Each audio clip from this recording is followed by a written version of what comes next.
You're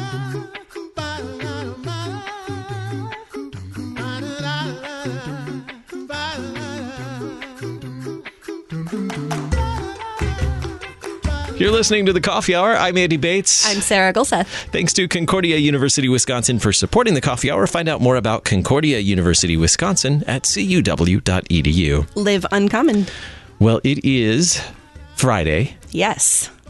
I almost said November. It's January. It's not November. It's definitely January 21st. And while this program today is pre-recorded because our guests are involved with something very significant happening in Washington, D.C. Yes. The National March for Life going on in Washington, D.C. Our friends from LCMS Life Ministry with us in studio recording today to share the story with you because about the time that this is going on, they're all jumping on the metro to go over to the march or actually probably at Divine Service right now and getting ready to get on the metro to go over to the march. Yes. So joining us in studio, Deaconess Tiffany Manor. She's director of LCMS Life Ministry. Welcome back to the Coffee Hour. Thanks. Good morning, everyone. Not too long ago, we had got to chat with you. So nice to have you back in the studio again. Yeah, we're talking about a different march this time. We were talking about Chicago last time, and that was great. And now we're looking at Washington, D.C., and there's a whole bunch more to come. We've got like 11 marches that the LCMS is participating in this year. And I don't know, maybe there's even more out there. So if there's other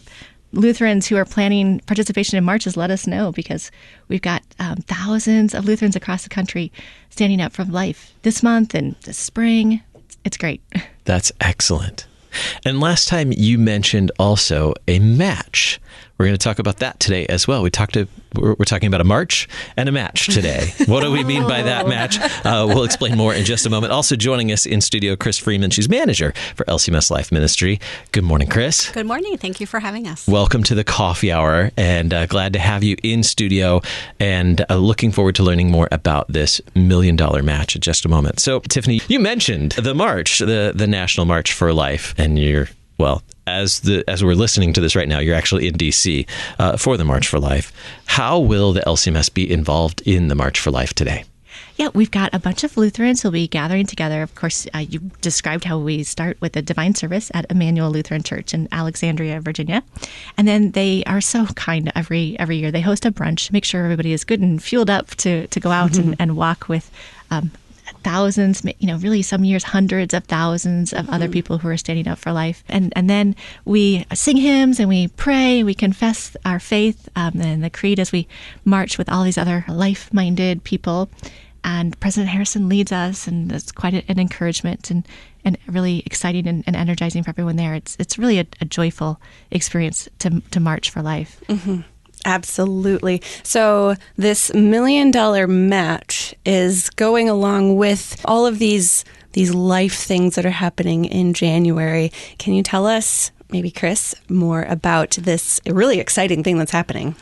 Absolutely. We're looking forward to Life Sunday this Sunday and affirming God's that life is a gift from God, and Lutherans are pro-life. We know that life is a precious gift, and we want to affirm that, and we know that life begins at conception.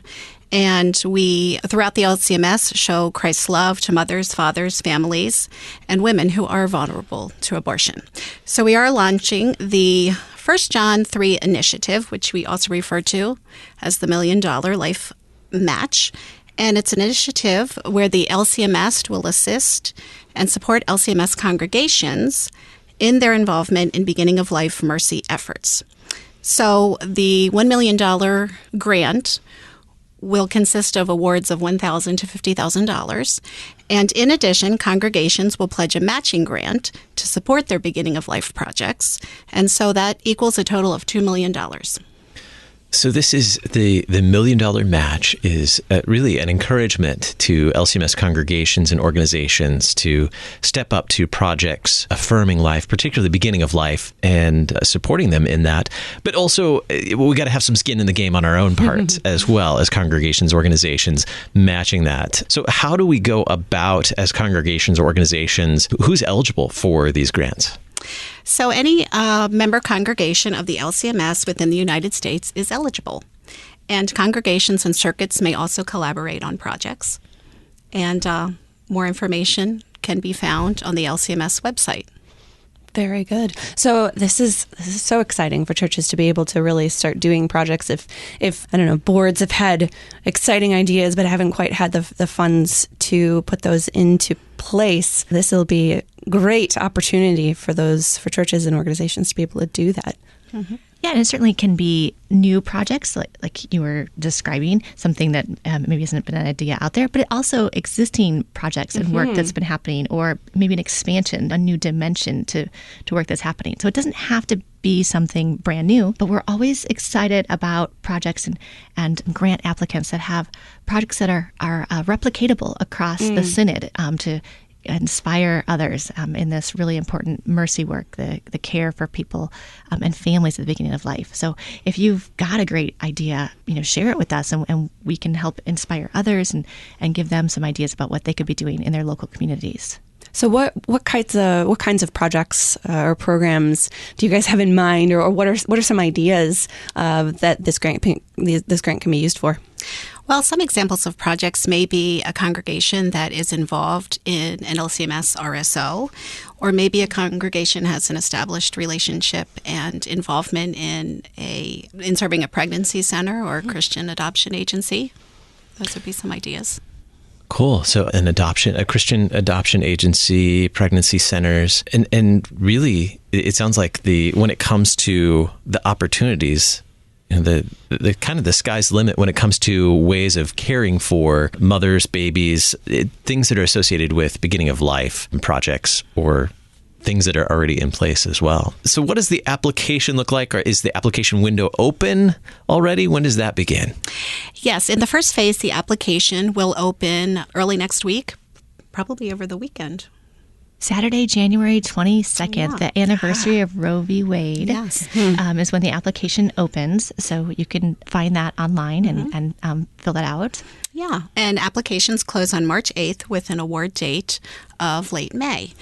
And we have 3 phases, and in the last phase goes through June of 2023, and then congregations will report on their projects. And so when we look at the entire project, this spans 18 months. Yeah, so it gives people a lot of time. So if you don't have something in place right now, you can glean some ideas from others. We want to connect people to the larger life network and the LCMS. So there's plenty of time. You don't have to rush to be in this phase. There'll be phase 2 and phase 3 as well. So you have a little time to think about what you'd like to do with your congregation. So where is all of this available? How can people jump on this opportunity? Well, the best way is for congregations to go to the LCMS website, lcms.org/life ministry. And there's a video there from President Harrison, and there's more information about the grant and the application process. Very good. Now, Tiffany, how does this grant process, this huge program, fit into life ministry with the LCMS? Yeah, so in life ministry, we serve in 3 main ways. We speak up for life. That's what we're doing when we're marching and confessing the faith and what we believe about God's creation of life and how Jesus redeemed all human life. And then we also teach about life when we're teaching young children and catechizing older kids and teens, and teaching adults as well about life and the sanctity of all human life.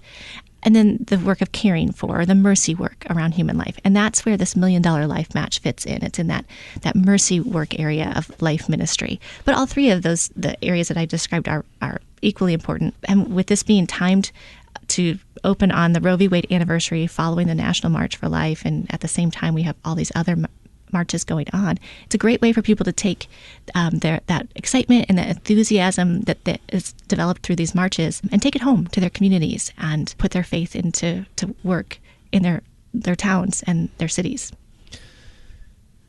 We talked a little bit about this when we talked about the March for Life Chicago just a little bit ago. What is the message that we Lutherans bring to these events, to the marches and other opportunities when we're talking about life?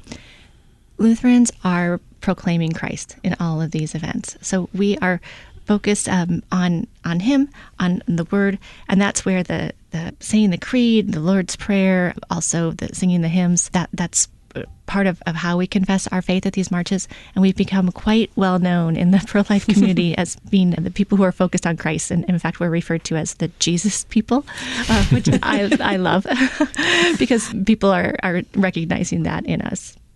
And this $1 million match then is one great way to encourage actions to accompany those words, that message as well. Absolutely. And that's why we're focused on 1 John chapter 3.